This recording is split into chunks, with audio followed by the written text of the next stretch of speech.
Hi hello welcome to Pushami talks. ఎలా ఉన్నారండి అందరూ? ఒక అందమైన ఆదివారాన్ని ప్రశాంతంగా ఖర్చు లేకుండా ఉండడం ఎలా అనేది ఈ వీడియోలో చూసేయండి. అసలు ఖర్చు లేకుండా ఒక ఆదివారాన్ని ఏ విధంగా మేము హ్యాపీగా గడుపుతున్నామో అనేది ఈ వీడియోలో మీ అందరితో షేర్ చేస్తున్నాను. వీడియోస్ బాగున్నాయి, నచ్చినవి, మీ అందరికీ ఏదో ఒక రకంగా ఉపయోగకరంగా ఉన్నాయి అనుకుంటే సబ్స్క్రైబ్ చేసుకుని సపోర్ట్ చేయండి. అలానే వచ్చిన లైక్ ఇవ్వండి. మీ సజెషన్స్ని కామెంట్ రూపంలో నాకైతే తెలియజేయండి. ఆదివారం కాబట్టి లంచ్ బాక్స్ల హడావిడి ఉండదు కాబట్టి ఒక గంట లేటుగానే నిద్రలేస్తామండి. బద్ధకంగానే పనులు అయితే ప్రారంభిస్తాను. ఇక టిఫిన్ విషయానికి వస్తే లేటుగా లెగిస్తాం కాబట్టి టిఫిన్ లేజీ బ్రేక్ఫాస్ట్గానే చేస్తామండి. అంటే మధ్యాహ్నం కొంచెం హెవీగా తీసుకుంటాం కాబట్టి నాన్ వెజ్ అది తీసుకుంటాం కాబట్టి మార్నింగ్ బ్రేక్ఫాస్ట్ ఈ రోజైతే ఇలా రాగిజావ అయితే కాసానండి. చక్కగా రాగిజావ అయితే కాసేసి శుభ్రంగా తాగేసాము ఇంటిల్లిపాదిని. తర్వాత కాసేపు టీతో ఎంజాయ్ చేస్తూ ఆ వీక్ అంతా స్కూల్లో ఏం జరిగినాయి, ఆఫీస్లో ఏం జరిగినాయి, ఇలాంటి విశేషాలన్నీ సరదాగా పిచ్చాపాటి మాట్లాడుకుంటూ టీవీ చూస్తూ కబుర్లు చెప్పుకుంటాము. ఇక్కడ నేనైతే టీ పెట్టేస్తున్నానండి. ఒక హౌస్ వైఫ్గా డబ్బు సంపాదించే అవకాశం నాకు లేకపోయినా డబ్బును సేవ్ చేసే బాధ్యత నాకుందండి. అలాగే మనీతో పాటు ఇంటి బాధ్యత, ఇంటిలో వారి ఆనందం కూడా ఒక హౌస్ వైఫ్గా నాపైనే ఉంది అనేది నేను గట్టిగా నమ్ముతాను. కాబట్టి వాళ్ళ ఆనందాన్ని కూడా మనం ఖచ్చితంగా కోరుకుంటామండి. ప్రతి ఆదివారము మనం బయటకు తీసుకెళ్ళలేకపోయినా కనీసం నెలలో ఒక ఆదివారం అనేది కంపల్సరీ నేను పెట్టుకుంటానండి. ఆ వారం కంపల్సరీ మా పాపని బయటకు తీసుకెళ్తాము. మిగిలిన రోజుల్లో హ్యాపీగా మంచిగా ఇంట్లోనే ఉండడానికి ప్రయత్నిస్తూ ఉంటాము. ఎందుకంటే ఈ రోజుల్లో మనము టైంతో పాటు పరిగెడుతూ ఉన్నామండి. ముఖ్యంగా పిల్లలైతే ఇంకా చెప్పనవసరం లేదు. ఎప్పుడో ఉదయాన్నే 8 అయ్యేసరికి బస్సులు ఎక్కేసి సాయంత్రం 5 అయ్యేసరికి కానీ రావట్లేదండి స్కూల్ నుంచి. అలాగని మనం చదువుని నెగ్లెక్ట్ చెయ్యం కాబట్టి వాళ్ళ భవిష్యత్తు గురించి ఆలోచిస్తున్నాం కాబట్టి కనీసం వారంలో ఈ ఒక్కరోజైనా ప్రశాంతంగా గడుపుదాము అనే ఉద్దేశం అండి నాది. అయినా ఈ రోజుల్లో పిల్లలందరూ కూడా ఫోన్లకి, టీవీలకి, ఐప్యాడ్లకి వీటికి అడిక్ట్ అయిపోయి ఉన్నారు. బయటికి వెళ్ళి అయితే ఆడుకోవట్లేదు. కనీసం ఇంట్లో మనతో మాట్లాడితే వాళ్ళ ప్రవర్తన ఎలా ఉంది అనేది మనకు కూడా తెలుస్తుందండి. ఈ రోజుల్లో పిల్లలని చాలా జాగ్రత్తగా పెంచాల్సి వస్తుంది. ముఖ్యంగా ఆడపిల్లలైతే మరీ జాగ్రత్తగా పెంచాల్సి వస్తుందండి. ఇది ప్రత్యేకించి ఏమీ చెప్పనవసరం లేదు. ఇక ఈరోజు వంట వచ్చేసి చేపల పులుసు పెట్టానండి. ఊరి మీద చేపలు వచ్చాయండి. కిలో 120 రూపాయలు తీసుకున్నది. బాగున్నాయండి చేపలు. ఒక 4 మామిడికాయ ముక్కలేసి చేపలైతే పులుసు పెట్టానండి. మరి మీరు ఏం కర్రీ చేశారండి? ఆదివారం స్పెషల్ కాబట్టి నాకు కామెంట్ సెక్షన్లో సరదాగా తెలియజేయండి.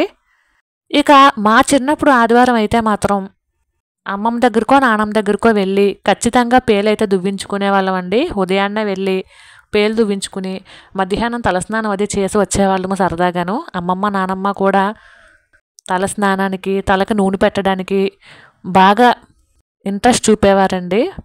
ఇక అదే అలవాటు నాకు ఉండిపోయింది అట్లాగా. నేను కూడా మా పాపకి చక్కగా ఆదివారం అయ్యేసరికి శుభ్రంగా నూనె పెట్టి జుట్టుకి మసాజ్ చేస్తానండి. సింపుల్గా చెప్పాలంటే స్కిన్ కేరు, హెయిర్ కేరు ఆదివారమే చేస్తూ ఉంటాను. మిగిలిన రోజుల్లో కుదరదండి. అసలు మార్నింగ్ అయితే ఎంత హడావుడైపోతుందో అస్సలు కుదరదు. సెలవులప్పుడు ఇలా సండేస్ మాత్రమే నాకు కుదురుతుంది. పాపకు కూడా అంతేనండి. ఇలా చక్కగా ఇంట్లో ప్రిపేర్ చేసుకున్నటువంటి నూనెనే జుట్టుకు పెట్టేసి కాసేపు అయితే మర్దన చేస్తాను. చక్కగా హెయిర్కి నూనె అప్లై చేసేసి మసాజ్ చేసేసి శుభ్రంగా జడలు అయితే వేసేస్తానండి. ఈరోజు ఒక జడే వేస్తున్నాను. రోజు స్కూల్కి వెళ్ళేటప్పుడు రిబ్బన్లతో 2 జడలు వేస్తానండి. ఈరోజు ఒక జడే వేస్తున్నాను, ఇంటి దగ్గరే ఉంటుంది కదా అని. ఇలా చక్కగా హెయిర్ కేర్ అయిపోయిన తర్వాత స్కిన్ కేర్ కూడా ఒకసారి చూపిస్తాను. ఇలా నీట్గా జడ అయితే వేసేస్తున్నానండి. రోజు మార్నింగ్ స్కూల్ హడావిడి మూలని అస్సలు కుదరదండి. జుట్టుకి మసాజ్ చేద్దామన్నా అస్సలు అవ్వదు. మామూలుగా ఎప్పుడైనా ఆయిల్ పెట్టేసేసి 2 జడలు వేసేస్తూ ఉంటాము. హాలిడేస్ అప్పుడు ఇలాంటి సండేస్ అప్పుడు మాత్రమే వీలవుతుంది. కాబట్టి చక్కగా సండేస్ని టైం వేస్ట్ చేసుకోకుండా ఈ విధంగా అయితే వాడుకుంటామండి. ఆల్మోస్ట్ అందరూ ఇలానే చేస్తారు అనుకుంటున్నాను. మనం ఈ విధంగా ఆడపిల్లలతో ఉండడం వలన మనకి పిల్లలకి బాండింగ్ బాగా పెరుగుతుంది అనేది నేను నమ్ముతానండి. ఇక జడ వేసిన తర్వాత కొంచెం కొబ్బరి నూనె మొహానికి, కాళ్ళకి, చేతులకి రాసేస్తాను. అదొక మాయిశ్చరైజర్ కింద ఉపయోగపడుతుంది.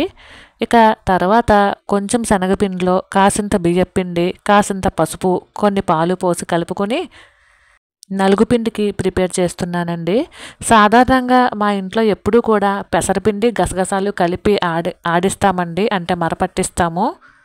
ప్రజెంట్ ఆ పిండి అయితే అయిపోయింది, మళ్ళీ మరపట్టించాలండి. అంటే గులాబీ రేకులు కూడా వేద్దాము ఈసారి అన్న ఉద్దేశంతో మర అయితే పట్టించలేదండి. గులాబీ రేకులు కూడా దొరికిన తర్వాత, అంటే నాటు గులాబీలు వేద్దాం అనుకుంటున్నాను. తెచ్చిన తర్వాత పిండి పట్టించేటప్పుడు మళ్ళీ వీడియో తీసి అప్లోడ్ చేస్తానండి. మా స్కిన్ కేర్స్ అయితే ఇలానే ఉంటాయి.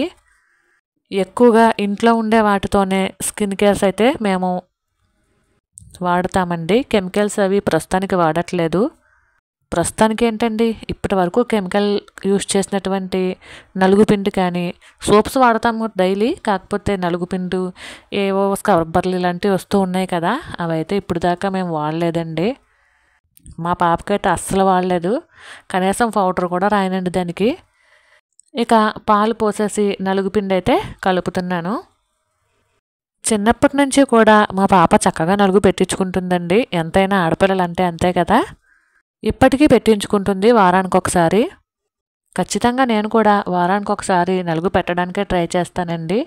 ఎప్పుడైనా బయటికి వెళ్ళినప్పుడు లేదా ఇంట్లో కుదరలేనప్పుడు తప్ప maximum Sunday skin care, hair care compulsory అండి.